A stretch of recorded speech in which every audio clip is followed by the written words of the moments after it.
Welcome back to the Sandbar Playbook. It's time for my Week 11 power rankings.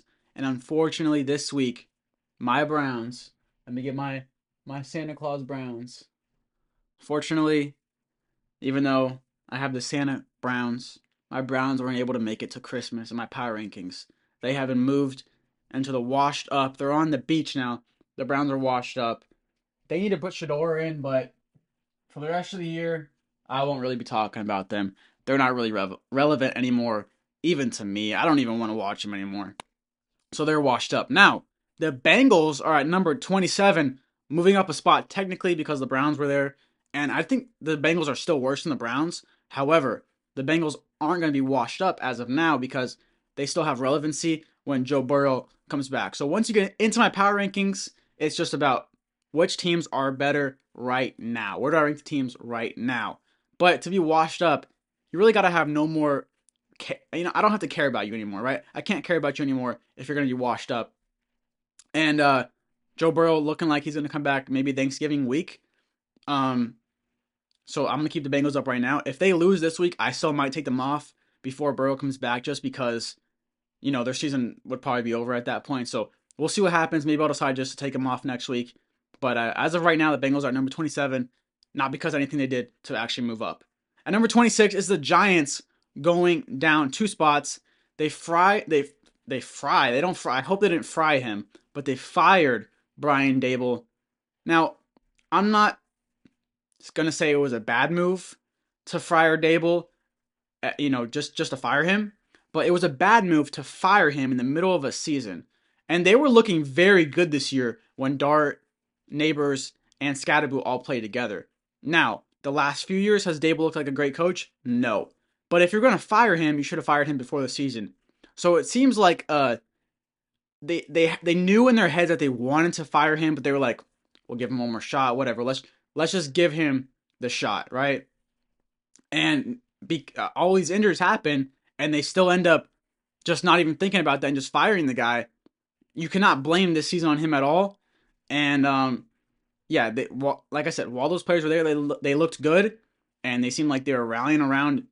They all were all rallying around together. Their teammates, the coach, everyone seemed very happy when all those players were healthy. So I'm confused. I understand if you want to fire him after the season, but to fire him mid-season, that's pretty insane. You're not going to help out your team at all. This Giants team does not get any better. That's why they moved down 2 spots. If anything, they get worse from this firing. I don't understand it. I would understand if you did it after the season, but it just does not make sense right now. And I'm not going to say it's a good or bad firing. It's going to be what's going to make it good or bad is who they pick up to be the coach. Because Daboll, I don't think he's the best coach. I don't think he's a top 10 coach, but he's definitely not the worst coach. And you saw it this year when I said when he had the players. He's definitely not the worst coach in the league. He's definitely not, a bottom 5 coach in the league. He's definitely not a coach that gets fired mid-season. So depending on who you get, maybe you get Mike McDaniels of the Dolphins, fire him. I'd like that. But firing Daboll right now in the middle of the season, as of now, this is a bad move because they did it in the middle of the season. I don't understand it. Giants go down 2 spots. All right, and then you're going to see right here, everyone from the Giants to the Bears stayed in the exact same order that they were in, besides the Giants going down and the Cardinals, Commanders, and Raiders going up, but they stayed in the exact same order. Cardinals, I was born in Arizona, so I didn't overreact to them last week. Some people did, not me. Cardinals, all right, number 25. And then you got the Raiders, just terrible play calling from the Raiders. You got Geno Smith playing while this guy can barely walk out there. He can't run. He can barely walk. I mean, I understand if you got Tom Brady doing that, Patrick Mahomes, Josh Allen, Lamar, one of those guys. But to have Geno Smith staying in the game when that guy can barely walk. Geno Smith. Do you think Geno Smith is like Superman or something? He is not going to save your game. He already can't save your game while he's completely healthy. You think Geno Smith is going to win you the game when the guy can barely walk? I don't understand it. Then you got the terrible play calling, like I said, throughout the game. I could tell what they were about to run.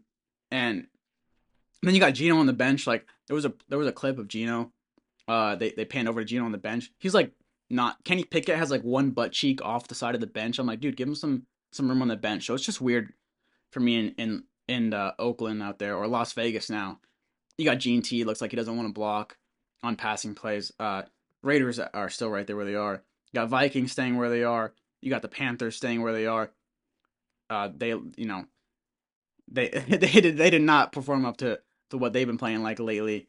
You got the Steelers staying where they are after the loss versus Chargers, and you got the Bears. Now I thought about moving the Bears up last week, and I told you that I barely give the edge to the Cowboys. And I thought about moving them up again this week, but I'm giving the edge to the Cowboys this week because of Quinnen Williams. So I'm firm with my stance on the Cowboys at number 18 now. And at number 17, I have the Broncos. Now the Broncos are 8-2, but I have them at 17. I don't believe in them. They play the Chiefs this week though.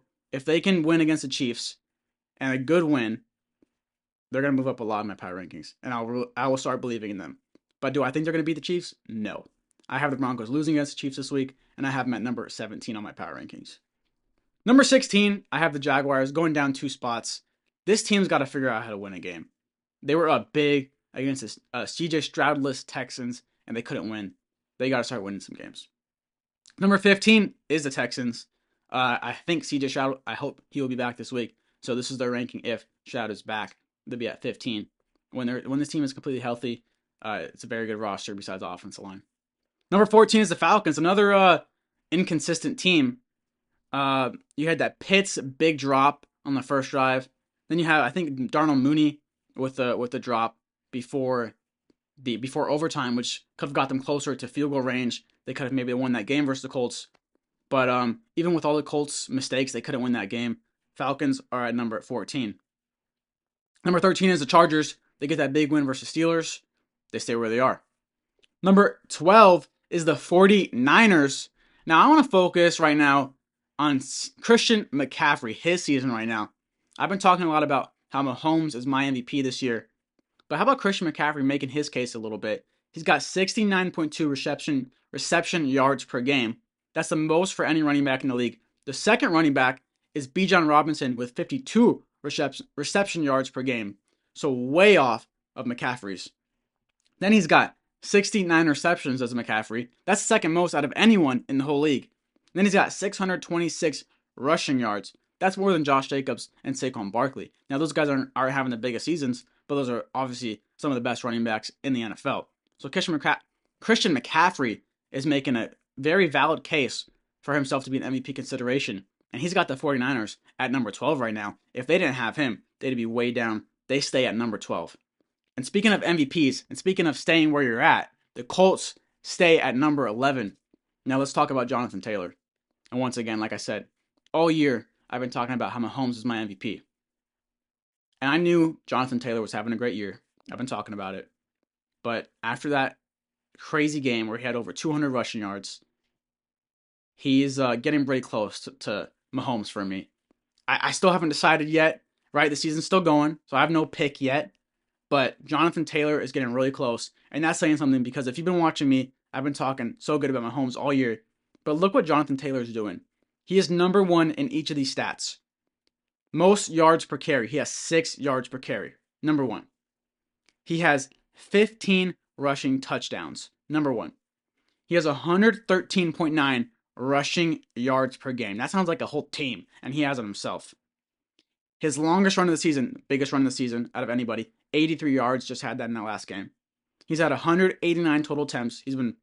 No other running back has had to run the ball as much as this guy has. They put a lot of pressure on the guy. And he has 0 lost fumbles, tied for number 1. Tied for the least amount of lost fumbles was 0. So he is really making his case. And just a spectacular season. I can't look over it anymore. He is playing awesome. I thought a little bit about this week about putting the Colts up, especially with Sauce Gardner already making that impact, but I didn't. I think they're still right at the 11th spot for me, and that's a really good spot for me to have them at. Sorry, but even with all those mistakes, Daniel Jones 3 fumbles, you had them missing a PAT, missing a field goal, and then they went for so many 4th downs after that because of those missed kicks, and they still ended up winning the game. So this team, they're showing you that even when they make a lot of mistakes, they can still win games. However, though, they've been making a lot of mistakes the past few weeks, and it's good when you can win games with mistakes, but you can't make that many mistakes in the best games in the playoffs. So they got to clean that up. But right now, they're at my number 11 spot. Now, going into my top 10 is the Buccaneers dropping 2 spots. This is what they are with all those injuries. They dropped it down to 10.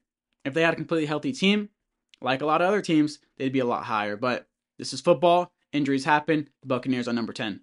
Moving up, I told you last week, maybe let's see if they're going to secure a spot in the top 10. And they did. They get the win over the Buccaneers.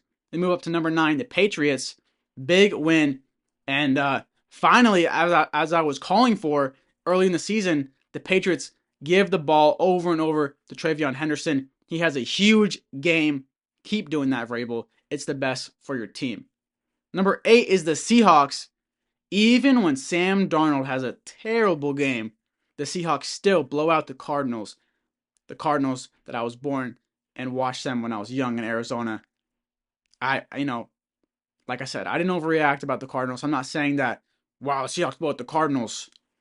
But just blowing out any team when your quarterback barely, I think he had 9 completions like in the first 3 quarters or something like that, and you score like 40 points, that's how you know you're a really good team. The Seahawks at number 8.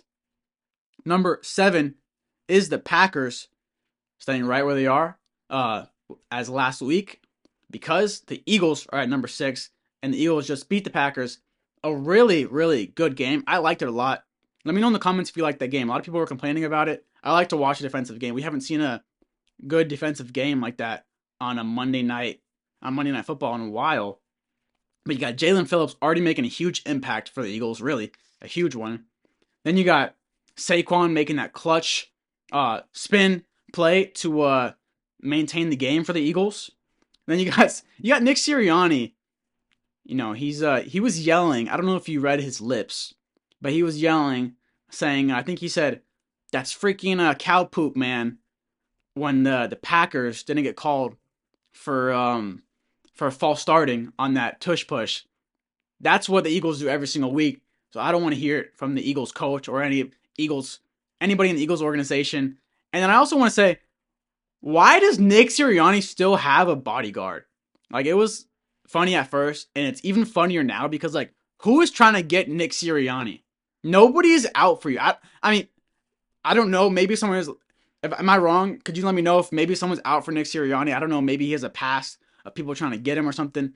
But, like, who is getting into the NFL stadium so that they can jump onto the field and come get Nick Sirianni? I don't know. Maybe this guy was smuggling money or drugs or something in his past life before he was a coach, because why does this guy need a 300-pound bodyguard following him around? Nobody's out to get him, at least to my knowledge. But the Eagles stay at number 6. Number 5 is the Ravens. They get a good win over the Vikings. Big win in terms of their schedule, in terms of their season, getting a lot closer to the Steelers. The Steelers with that loss. So that really puts the Ravens in a good spot. A lot of people gave up on the Ravens this year, and I haven't. They stay at my number 5 spot. Number 4 is the Lions. I almost moved up the Lions with that Dan Campbell play calling. Let's see if he continues to call the plays, and let's see if their offense continues to explode. It might move them up to the number 3 spot. But as for right now, the Bills stay at my number 3 spot. And the reason the Bills stay at number 3 and don't go up to number 2 is because, yes, last year they did beat the Chiefs in the playoffs. And yes, they were the better team than the Chiefs all year. However, and they should have won that game. I meant to say that they should have won that game versus the Chiefs in the playoffs, but they didn't because of the referees. And yes, they were a better team all year. However, the Chiefs now have Rashee Rice, and the Chiefs are actually playing better this year than they did last year. So the Chiefs stay at number 2. Now, I was talking about the Broncos versus Chiefs earlier. The Chiefs have to win this game. I've been just watching the Chiefs, and I, what I feel and what I see and what I analyze when watching the Chiefs, they're my number 2 team. But eventually, they got to win some games, and they got to win some important ones. If they lose this game versus the Broncos, I will drop them. They've been at number 2 for, I think, 3 weeks now, and they've been in the top 2 for like 6 weeks, I think. But they need to win this game versus the Broncos, especially for their season. If they want to make the playoffs this year, this is a crucial game for them. I think they will win it. They stay at my number 2 spot, and it's staying at number 1 is the Rams. They're just killing it once again. Huge offensive game. I don't see them going down while they're healthy. The Rams stay at my number 1 spot in Week 11. Thank you so much for supporting the Sandbar Playbook. My name is Aiden Agizio. If you want to watch another video, you can click here. If you want to subscribe, you can click right here. So thank you so much. Make sure you comment what you thought, like, and subscribe. I really appreciate it. I'll see you next time.